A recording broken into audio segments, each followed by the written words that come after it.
दोस्तों, मैं के मोहन आपका हार्दिक स्वागत करता हूं अपने YouTube channel IAS with Hari Mohan पर।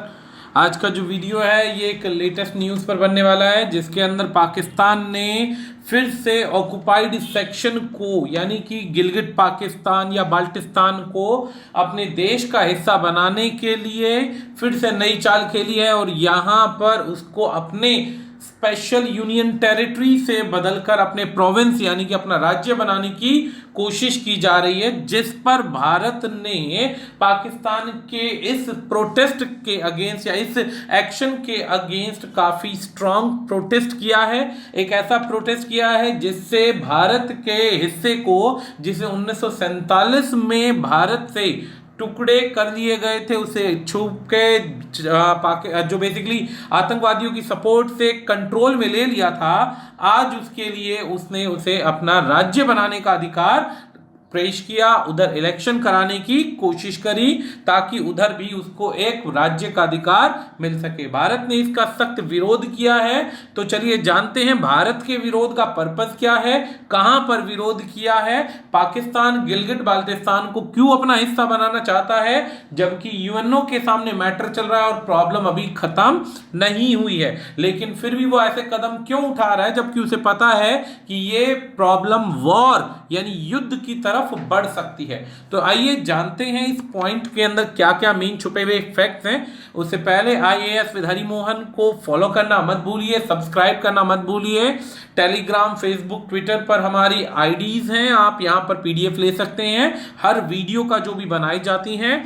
व्हाट्सएप पर कॉल कर सकते हैं, व्हाट्सएप कर सकते हैं। यदि आप UPSC स्टेट PCS एग्जाम्स के लिए तैयारी कर रहे हैं तो पेनड्राइव सिलेबस हमारे रेडी हैं, आप चाहें तो कांटेक्ट करके गाइडेंस के लिए भी बात कर सकते हैं। तो चलिए शुरुआत करते हैं। उससे पहले जान लेते हैं इस मैप के अंदर, क्योंकि किसी भी प्रॉब्लम को जानना है और ऐसी प्रॉब्लम जिसके बेसिकली जो कनेक्शंस है इतिहास से जुड़े हुए हैं, तो इतिहास से जुड़े होने की वजह से आपको ये तो पता होना चाहिए था कि कौन सा हिस्सा किस तरफ है और कौन सा हिस्सा कहां है। तो सबसे पहले दोस्तों ये हमारा भारत है, ये जम्मू कश्मीर का हिस्सा है।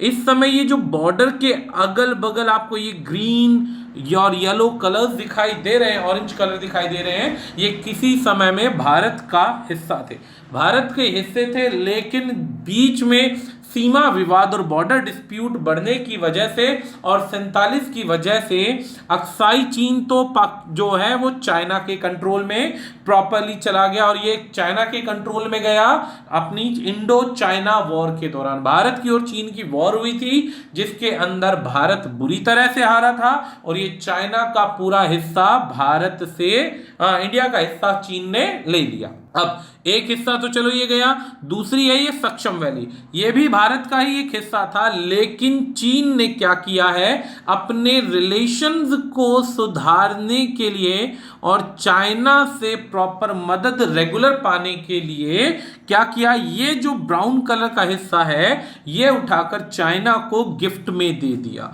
गिफ्ट में दे दिया बिल्कुल ऐसा बड़ा सेक्शन जिसको बदले में अभी तक इसे कुछ मिला नहीं है, लेकिन ये गिफ्ट में दे दिया। ये जो ग्रीन कलर का हिस्सा है ये है गिलगिट और बाल्टिस्तान, नॉर्थ एरिया है जो कश्मीर से कनेक्टेड है, जम्मू और कश्मीर से। कारगिल के क्षेत्र में यहां पर प्रॉब्लम लड़ाई हुई थी, और इससे आगे का ये गिलगिट बाल्टिस्तान है जो 1947 के अंदर पार्टीशन के दौरान, जब हम पूरे देश में उभर ही नहीं पाए थे, उस टाइम पीरियड के अंदर लड़ाई लड़ने के बाद आतंकवादी एक्टिविटीज करके इस पर पूरा कंट्रोल ले लिया। इधर से ये इनका आजाद जम्मू एंड कश्मीर है, J&K है, जो जम्मू एंड कश्मीर से तोड़ा गया।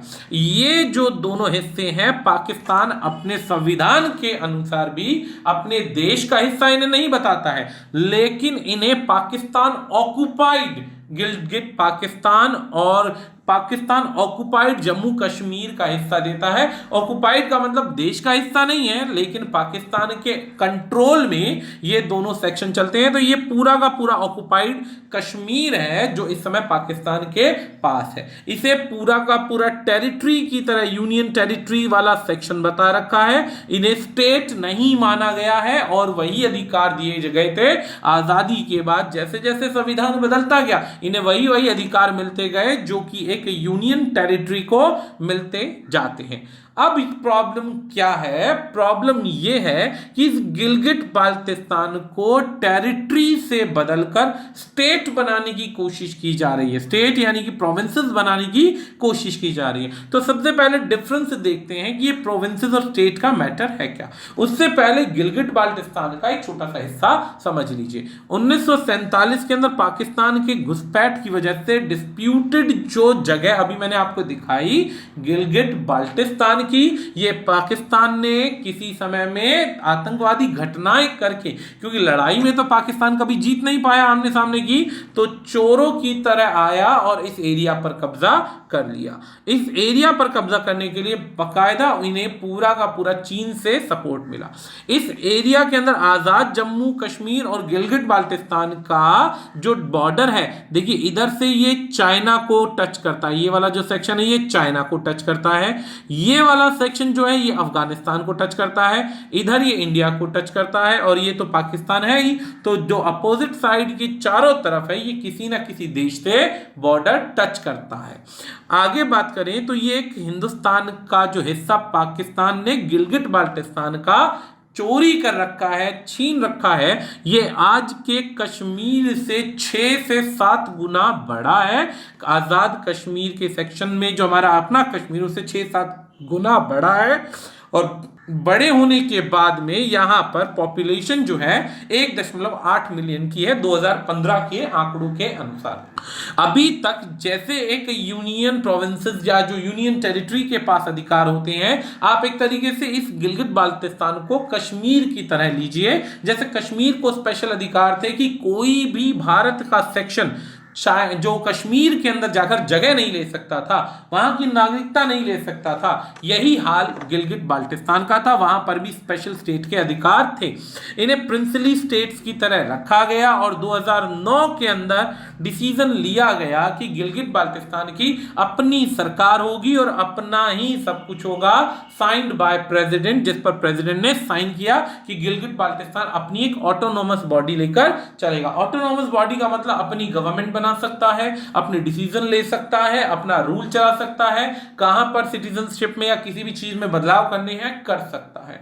लेकिन धीरे धीरे धीरे धीरे जो है प्रोविंसेस जो है बढ़ते की वजह से और चाइना से रिलेशन बढ़ने की वजह से किसी भी तरीके से भारत के गिलगिट बाल्टिस्तान से पाकिस्तान को चाइना से रोड का रास्ता क्लियर करना है, ताकि ज्यादा से ज्यादा इन्हें अप्रोच मिल सके और जो इनकी सीपैक की पॉलिसी है यानी कि चाइना पाकिस्तान इकोनॉमिक कॉरिडोर वो प्रॉपर रेगुलर हो जाए, चालू हो जाए। लेकिन चालू तब होगी जब पूरा का पूरा गिलगिट बाल्टिस्तान पर पाकिस्तान का कंट्रोल होगा। अब पाकिस्तान अगर पूरा एकदम से कंट्रोल करने की कोशिश करता है तो यूएन के अंदर, जो यूनाइटेड नेशंस के अंदर भारत और चाइना का जो ये स्टेट डिस्प्यूट है, बॉर्डर डिस्प्यूट है, इसके अंदर चाइना हार जाएगा। इसीलिए चाइना इसे डायरेक्टली स्टेट तो बना नहीं सकता, लेकिन धीरे धीरे धीरे धीरे करके अपनी पावर को वहां पर स्ट्रॉन्ग करता जा रहा है। तो आइए चलते समझते हैं पाकिस्तान में प्रोविंसेस और जो ऑटोनोमस टेरिटरी है उनमें डिफरेंस क्या है। तो सबसे पहला डिफरेंस समझ लीजिए, जो ऑटोनोमस टेरिटरीज है उन्हें यूनियन टेरिटरी मान लीजिए, स्टेट यानी प्रोविंसेस मान लीजिए। प्रोविंसेस जहां पर खुद की सरकार है, जबकि यूनियन टेरिटरी जो है ये सेंट्रल गवर्नमेंट के कंट्रोल में चलता है, सेंट्रल गवर्नमेंट के कंट्रोल में चलता है। लेकिन उस टाइम पीरियड के अंदर डिसीजन लिया गया था कि गिलगिट बाल्टिस्तान के अंदर अपनी सरकार बनाई जाएगी, सारा रूल अपना होगा, जो कि पॉसिबल नहीं हो पाया। साइज के अंदर स्टेट बड़ा होता है और कंपैरेटिवली टेरिटरी छोटा होता है। लेकिन इस परिस्थिति में क्योंकि चाइना ने ऑक्युपाइड कर रखा था, जबरदस्ती उस क्षेत्र को चोरी कर रखा था, छीन रखा था, तो वहां पर साइज वाला पॉइंट मैटर नहीं करता कि कितना बड़ा क्षेत्र है जहां पर सरकार बन सकती है या नहीं बन सकती है। अगर बात करें एडमिनिस्ट्रेटिव, तो ये कंपैरेटिवली एडमिनिस्ट्रेशन काफी ह्यूज होता है, जबकि यहां पर गिलगिट बाल्टिस्तान की बात करें तो गिलगिट बाल्टिस्तान के अंदर एडमिनिस्ट्रेशन के नाम पर सिर्फ एक सीएम और गवर्नर है, और गवर्नर सारे के सारे अधिकार या जो डिसीजन मेकिंग पावर है उसे सेंट्रल गवर्नमेंट से रिसीव करता है, और जो सेंट्रल गवर्नमेंट बोलेगी वही उधर गवर्नर अप्लाई करेगा।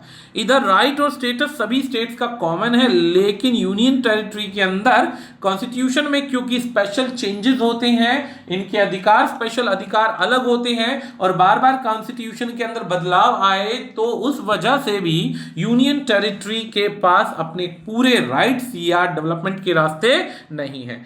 अब अगर ध्यान से देखा जाए तो ये हमारा जो पाकिस्तान ने ये वाला जो गिलगित बाल्टिस्तान है, ये तो हमारा छीन रखा है। यहीं पर आजाद जम्मू और कश्मीर है, यहां पर इसके पास ये 4 इसके प्रोविंसेस, जिसे आप कह सकते हैं प्रोविंसेस हैं, जिन्हें आप स्टेट कह सकते हैं, जैसे पंजाब, बलूचिस्तान, सिंध और इसके बाद ये वाला सेक्शन आ गया खैबर पख्तूनिया, इसे हम पख्तूनख्वा या जो भी आप बोल सकते हैं इसे बोल दीजिए। और ये वाला सेक्शन हमारे पास गिलगित बाल्टिस्तान और ये जम्मू कश्मीर का आज़ाद वाला सेक्शन। अब जैसे जम्मू और कश्मीर जो आज़ाद वाला हिस्सा पाकिस्तान के पास है, वहां पर आज भी ऑटोनॉमस गवर्नमेंट चल रही है, सभी प्रकार के अधिकार हैं जियोग्राफिकली आधार पर, लेकिन क्योंकि जम्मू और कश्मीर से चाइना के रास्ते का कोई मतलब ही नहीं बनता है, तो वहां पर कोई भी छेड़खानी नहीं है। जम्मू और कश्मीर में आज भी वहां के प्राइम मिनिस्टर बना रखे हैं, प्रेसिडेंट बना रखे हैं, स्पेशल स्टेट का अधिकार है, स्पेशल प्रोविंसेस का अधिकार है। गिलगित बाल्टिस्तान में ऐसा नहीं है। अब अगर ध्यान दें तो ऑटोनोमस उस एरिया को कहा जाता है जिसके पास खुद का सेक्शन चलाने की आजादी हो, एक्सटर्नल अथॉरिटी हो कि कोई से परेशान नहीं कर सकता और डिस्टेंट लेवल पर कोई भी माइनॉरिटी के आधार पर इन्हें दबाव नहीं दे सकता। लेकिन पाकिस्तान ने इसी ऑटोनोमस वाले अधिकार को छीनने के लिए पूरे के पूरे संविधान को ही कई बार, ध्यान दीजिएगा, मैंने किसी संविधान के अनुच्छेद की बात नहीं करी है कि अनुच्छेद बदला, पूरा का पूरा संविधान ही 3 से 4 बार बदला जा चुका है। पाकिस्तान का संविधान 3 बार फेल होने की वजह से, यानी 56 में, 62 में, 70 में, यानी 1970 में बदला और 70 में बदलने के बाद 74 यानी 74 में फिर से नया संविधान लगाया गया। और इसने कितनी बार भी संविधान बदला है, संविधान बदलने के बाद में भी जम्मू कश्मीर और बाल्टिस्तान को अपना राज्य, अपना हिस्सा नहीं माना है। नहीं माना है तो कायदे से अब 2 पॉइंट समझ लीजिए। गिलगित बाल्टिस्तान को जब जम्मू और कश्मीर या ये आजाद जम्मू कश्मीर को अपना हिस्सा नहीं मानता है तो यहां पर इनकी खुद की एक हाई कोर्ट होनी चाहिए, जो कि नहीं है। दूसरा प्रॉब्लम यह है कि जब हाई कोर्ट होनी चाहिए, नहीं है। दूसरी चीज ये, यहां पर डिसीजन लेने का अधिकार, यहां पर डिसीजन लेने का जो अधिकार है सुप्रीम कोर्ट के पास नहीं है। पाकिस्तान की सुप्रीम कोर्ट के पास गिलगित बाल्टिस्तान से रिलेटेड किसी भी अधिकार को लेने, किसी भी नियम का या डिसीजन लेने का अधिकार नहीं है, क्योंकि ऑलरेडी ये एक डिस्प्यूटेड प्रॉपर्टी है और डिस्प्यूटेड प्रॉपर्टी होने की वजह से यूएन में जो मुद्दा चल रहा है वहीं पर ही इसके डिसीजन होंगे। अगर ऐसा नहीं होता तो मुद्दा और तेजी से बढ़ेगा, बशर्ते भारत इसका कितना विरोध कर पाता है, वो सबसे बड़ी चीज है। तो चलिए एक चीज समझ में आ गई कि पाकिस्तान ने जब अपना स्टेट माना ही नहीं है, तो जब स्टेट माना ही नहीं है, ऑटोनोमस बॉडी है, तो ऑटोनोमस बॉडी है तो पाकिस्तान किस प्रकार से सुप्रीम कोर्ट में रिक्वेस्ट करके इलेक्शन का अधिकार मांग रहा है। तो इस बात को समझ लीजिएगा कि गिलगित बाल्टिस्तान की ऑटोनॉमी को पाकिस्तान ने आज नहीं, सन 1947 के बाद से ही सोच लिया था कि धीरे धीरे करके सारे अधिकार छीन लिए जाएंगे, ऑटोनॉमस बॉडी हटा दिया जाएगा और सारा अधिकार जो चलेगा वो पाकिस्तान की गवर्नमेंट का चलेगा, गिलगित बाल्टिस्तान का नहीं चलेगा। इसके 5 मुद्दे हैं, मैं ज्यादा डिटेल में जाने की जगह मोटा मोटा सेक्शन बताता हूं। जैसे कि इस समय आजाद जम्मू कश्मीर के अंदर प्रेसिडेंट भी है और पीएम है या अपॉइंटेड है, जबकि गिलगित बाल्टिस्तान के अंदर वही सीएम और गवर्नर अपॉइंटेड है और गवर्नर का रूल चलेगा और गवर्नर चाहेगा तो जब मर्जी सीएम को हटा देगा, सीएम को हटा देगा और डिसीजन मेकिंग जो होगी वो वही होगी जो सेंट्रल गवर्नमेंट से ऑर्डर्ड होगी। यानी कि इनका ऑटोनोमस वाला सेक्शन यहां पे समाप्त हो जाता है, इनके खुद के अधिकार धीरे धीरे खत्म होते जा रहे हैं। दूसरा पॉइंट यह था कि ऑटोनोमस बॉडी होने की वजह से गिलगित बाल्टिस्तान के अंदर आजादी के समय के बाद से, यानी 47 के बाद से कोई भी व्यक्ति ना तो जगह ले सकता है, ना वहां अपनी प्रॉपर्टी बना सकता है, क्योंकि डिस्प्यूटेड एरिया है। लेकिन पाकिस्तान ने गिलगित बाल्टिस्तान के अंदर 84 के अंदर ही 1984 में एक नियम लाए 35A, जिसे स्टेट सब एक्ट कहा जाता है। स्टेट सब एक्ट के अंदर इन्होंने ये कंडीशन लगा दी कि अब कोई भी जाके गिलगिट बाल्टिस्तान के अंदर माइग्रेट हो सकता है, प्रॉपर्टी खरीद सकता है। यही एक रीजन है कि जम्मू कश्मीर में 84 से, आजाद जम्मू और कश्मीर में 84 से लेकर अब तक पॉपुलेशन सेम है, जबकि गिलगिट बाल्टिस्तान के अंदर माइग्रेशन होने की वजह से अदर स्टेट से, जैसे पंजाब वाले सेक्शन से या पाकिस्तान के जो अलग अलग हिस्सों से, राज्यों से यहां पर आकर जनसंख्या बढ़ने लगी और अपने राज्य का विस्तार करने लगी। फैक्ट नंबर तीसरा है, जब यहां से राज्य का अधिकार मिलने लगा, जगह छीन ली। दूसरी चीज अपॉइंटमेंट्स अलग हो गए। तीसरी चीज यहां पर एक और चीज आई। एक और चीज क्या कि गिलगिट बाल्टिस्तान की जो पहले ऑर्डर था कि 2009 के अंदर खुद गवर्न करेगी सारे के सारे सेक्शन को, वो ऑर्डर भी बदल दिया गया और ऑर्डर बदलकर सारी की सारी पावर्स ट्रांसफर हो गई पाकिस्तान के प्रेसिडेंट और पीएम के पास। 2009 में इन्होंने एक प्ली लगाई थी, रिक्वेस्ट लगाई थी, केस लिया था, जिसके अंदर ये जीत गए और जीतने के बाद में अब अंदर पाकिस्तान के अंदर ही केस लड़ा और अंदर ही जीत गए, तो जाहिर सी बात है इन्हें पूरे अधिकार मिल गए और अब ये वहां पर कोई भी नियम अप्लाई कर सकते हैं।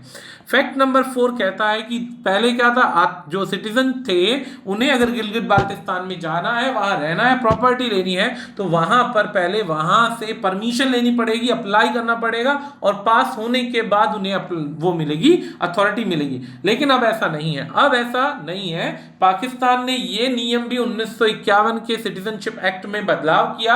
अब ये एक्ट भारत ने दोस्तों 2019-20 में पास किया, देखिए, और पाकिस्तान ने कितने लंबे अरसे पहले ही सिटीजनशिप एक्ट को बदल दिया और बदलने के बाद में ये नियम पहले ही चेंज हो चुका है और उसमें अमेंडमेंट अब 2018 में फिर से हुआ कि कोई भी जाके वहां की नागरिकता लेने की कोई जरूरत नहीं है, जो भी पाकिस्तान का सदस्य है, सिटीजन है और 1951 की नागरिकता के आधार पर सारी कंडीशन फुलफिल कर रहा है, तो उसको गिलगिट बाल्टिस्तान के अंदर अलग से नागरिकता लेने की आवश्यकता नहीं है, वो कहीं भी जाकर रह सकता है, अपनी परमिशन की जरूरत नहीं है। तो जाहिर सी बात, ऑटोनोमस का पॉइंट नंबर 4 भी यहां से छिनता है। और लास्ट पॉइंट आता है नंबर 5, गिलगिट बाल्टिस्तान प्रोहिबिट करता है किसी भी प्रकार की स्टेटमेंट और डिसीजन लेने में, गिलगिट बाल्टिस्तान को प्रोहिबिट किया जाता है किसी भी प्रकार की स्टेटमेंट या डिसीजन लेने हो जो कि मेजर इश्यूज हो, जैसे पावर हो गई, किसी भी प्रकार की पावर, टूरिज्म, ट्रेड, इन सब पर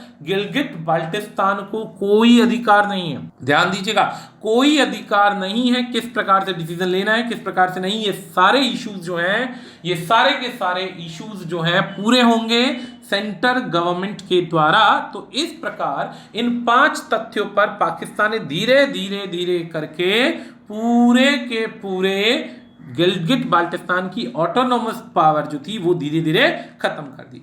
अब जो धीरे धीरे पावर खत्म कर दी, तो अब इस पावर खत्म करने के आधार पर अप्रैल की 30 तारीख को रिक्वेस्ट लगाई गई सुप्रीम कोर्ट के अंदर और कहा गया कि गिलगिट बाल्टिस्तान के अंदर इलेक्शन करवाए जाएं और इलेक्शन करवा के गवर्नमेंट स्थापित कराई जाए और केयर टेकर बना जाए। कहां का? गिलगिट बाल्टिस्तान का। और कौन बनेगा? पाकिस्तान सेंट्रल गवर्नमेंट बनेगी। अब पाकिस्तान की सेंट्रल गवर्नमेंट बनेगी तो गिलगिट बाल्टिस्तान के अंदर इन्होंने क्या किया? अप्लाई किया सुप्रीम कोर्ट के अंदर, जबकि सुप्रीम कोर्ट के पास कोई अथॉरिटी नहीं। मैं फिर से बता रहा हूं, ऑटोनोमस बॉडी के अनुसार गिलगिट बाल्टिस्तान की हाई कोर्ट होनी चाहिए जहां पर ये डिसीजन मेकिंग पावर हो, लेकिन ऐसा नहीं है। दूसरी चीज ये डिस्प्यूटेड प्रॉपर्टी है तो यूनाइटेड नेशंस डिसीजन ले सकता है, जबकि गिलगिट बाल्टिस्तान के नाम पर पाकिस्तान ने किसी से डिसीजन लेने की कोई भी मंशा नहीं रखी। इसीलिए उन्होंने क्या किया, दिल्ली अपने सेंटर में जो पाकिस्तान के अंदर डिसीजन लिया और इलेक्शन की परमिशन मिल गई। भारत ने इन 2 मुद्दों के आधार पर स्ट्रांगली अपोज किया कि तुम्हारे पास कोई अधिकार है ही नहीं, तो तुम कैसे, किस बिहाफ पर वहां पर इलेक्शन की परमिशन दे सकते हो। तो भारत ने कुछ मुद्दे बताए यहां पर कि भाई किस किस परिस्थिति पर आप नहीं ले सकते। सबसे पहला भारत ने कहा कि यहां पर लोकस स्टैंडी है और ये आपका कोई लीगल या बेसिकली तुम्हारे कंट्रोल का जोन नहीं है जहां पर तुम अपनी मर्जी से किसी भी प्रकार से इलेक्शन करवा दो। ये पाकिस्तान ऑक्युपाइड सेक्शन है जो तुम्हारे संविधान के अनुसार है, तो यहां पर डिसीजन मेकिंग पावर इतनी जल्दी चेंज नहीं हो सकती। दूसरी चीज, पाकिस्तान को वो एरिया जल्दी ही खाली कर देना चाहिए जो एरिया पाकिस्तान ने इंडिया से 47 के समय में दंगों के दौरान छीन लिया था। तीसरी चीज इसमें, हालांकि जो पाकिस्तान का रिएक्शन है वो ये कहता है कि पाकिस्तान के आंतरिक मुद्दों में भारत जो है बार बार इसका विरोध करता है, भारत बार बार एक्शन उठाता है, इसका विरोध करता है, जबकि उसके पास कोई अधिकार नहीं है। तो इस परिस्थिति में भी ऑब्जेक्शन जो था वो बरकरार था कि ये मुद्दे जो हैं, जो कि जम्मू कश्मीर के हैं, जगह भारत की है और ऑलरेडी यूनाइटेड नेशंस के आगे ये काफी ज्यादा बार किन मुद्दों पर हार चुका है, लेकिन फिर भी अभी भी ये उस मुद्दों पे बात करना नहीं चाहता और गिलगित बाल्टिस्तान पर अपनी बातों को लेकर अड़ा हुआ है। भारत ने दो ही मुद्दे बोले कि खाली कर दो जल्दी से और किसी प्रकार के इलेक्शन पॉसिबल नहीं है। इसका ऑब्जेक्शन उठाया ताकि विदेश भी और जो यूएन है वो भी देखे कि किस प्रकार से पाकिस्तान एलोकेटेड पोर्शन पर या बेसिकली जो डिस्प्यूटेड प्रॉपर्टी वहां पर किस प्रकार से अपना अधिकार जमाने की कोशिश कर रहा है। यह भारत का एक व्यू पॉइंट था पाकिस्तान के लिए। अब पाकिस्तान क्यों कर रहा है ऐसा, क्या प्रॉब्लम आ गई पाकिस्तान को जो वो पूरी की पूरी चीज अपने दम पर लेना चाहता है? अभी भी कंट्रोल के अंदर है तो जरूरत ही क्या है उसे छेड़खानी करने की। सबसे पहली चीज क्या है कि जब तक वो गिलगित बाल्टिस्तान जो है एक ऑटोनॉमी रहेगा तब तक चाइना को भारत कि उस वाले डिस्प्यूटेड पोर्शन में घुसने का मौका नहीं मिलेगा। चाइना को प्रॉपरली ट्रेड करने की पूरी आजादी नहीं मिलेगी। ट्रेड करने की कब तक आजादी नहीं मिलेगी?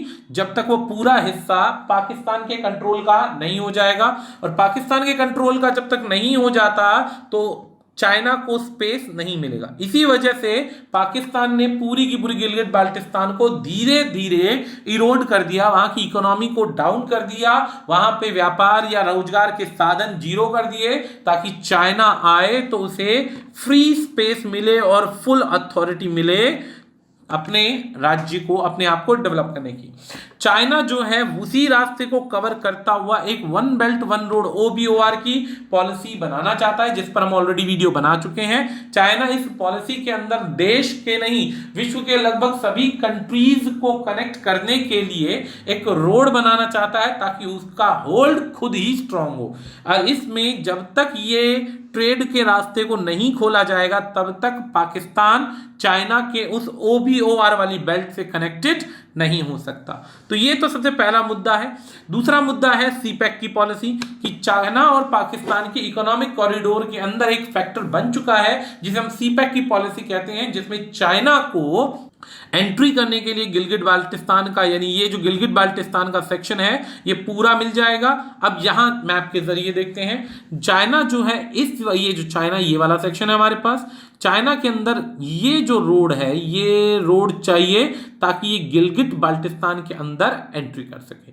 अब गिलगित बाल्टिस्तान में एंट्री करने के लिए जो रोड चलता हुआ आ रहा है, इस रोड के अंदर चाइना को इस एरिया के अंदर पूरा होल्ड चाहिए, और होल्ड तभी मिल पाएगा जब इस पूरे सेक्शन के अंदर, ये जो पूरा सेक्शन है इस सेक्शन के अंदर पाकिस्तान इसको एंट्रेंस देगा। और एंट्रेंस तभी दे पाएगा जब स्पेशल टेरिटरी या स्पेशल जो सारे अधिकार है वो खत्म हो जाएंगे और वो जो गिलगित बाल्टिस्तान है वो पाकिस्तान के कंट्रोल का स्टेट बन जाएगा। हालांकि काफी लंबे अरसे से लगभग 7,000 से 10,000 सैनिक जो हैं ऑलरेडी गिलगित बाल्टिस्तान के अंदर चाइना के तैनात हैं। चाइना के तैनात इसलिए ताकि किसी भी प्रकार का सिविल विद्रोह ना छिड़ जाए और किसी भी प्रकार की प्रेशर में ये गिलगित बाल्टिस्तान चाइना से या पाकिस्तान से भारत वापस ना ले ले। इस चीज को भी ध्यान में रखते हुए यहाँ पर पहले से अधिकार है, लेकिन फिर भी किसी भी समय अगर यूएन का ऑर्डर क्लियर हो जाता है तो इन्हें ये लौटाना पड़ सकता है और ये रूल फेल हो सकता है। इसीलिए वो जल्दी जल्दी इन पॉलिसीज को बनाता जा रहा है और भारत इसका जमकर विरोध कर रहा है। वैसे अगर आजादी के समय भारत को जिस प्रकार से चाइना जो पाकिस्तान ने इन्वेड किया, अगर उसी समय में भारत भी सेम रास्ता अपनाता और सेम रास्ता अपनाने की जगह इनको वहीं की वहीं रोक देता और रोकने की जगह अपने एरिया को खाली करवा देता, तो जो जियोग्राफिकल जो झगड़े हैं पाकिस्तान की तरफ से उनके होने के आसार नहीं थे। लेकिन भारत ने हमेशा सॉफ्ट पावर, बातचीत का, प्रेम मोहब्बत का रास्ता अपनाने की कोशिश करी, जिस वजह से इनको ये प्रॉब्लम झेलनी पड़ रही है। अगर भारत भी हार्ड पावर का इस्तेमाल करता तो लाल बहादुर शास्त्री की गवर्नमेंट के टाइम पीरियड में लाहौर तक में झंडे गाड़ दिए थे। अगर हार्ड पावर होता तो लाहौर के अंदर भी इस समय पूरा का पूरा कंट्रोल इंडिया का होता। लेकिन सॉफ्ट पावर होने की वजह से ये झगड़ा नहीं करते और जिस वजह से ये मुद्दे इस समय सीमा विवाद में परिवर्तित हो गए और झगड़ा बढ़ता जा रहा है। अब देखते हैं दोस्तों इसका रिजल्ट क्या आता है कि भारत के प्रोटेस्ट से, विरोध से किस प्रकार से गिलगिट बाल्टिस्तान के इलेक्शन पॉसिबल हो पाएंगे या भारत इसमें अपना इंट्रूजन करके उन मुद्दों को रोक लगाएगा और सीपैक की पॉलिसी को स्टॉप यानी फुल स्टॉप लगाने का प्रयास कर देगा। तो आज के लिए इतना ही, शेयर करते रहिए, बाकी हम आपके लिए ऐसी इंटरेस्टिंग वीडियोस लाते रहेंगे। Thank you and God bless you all.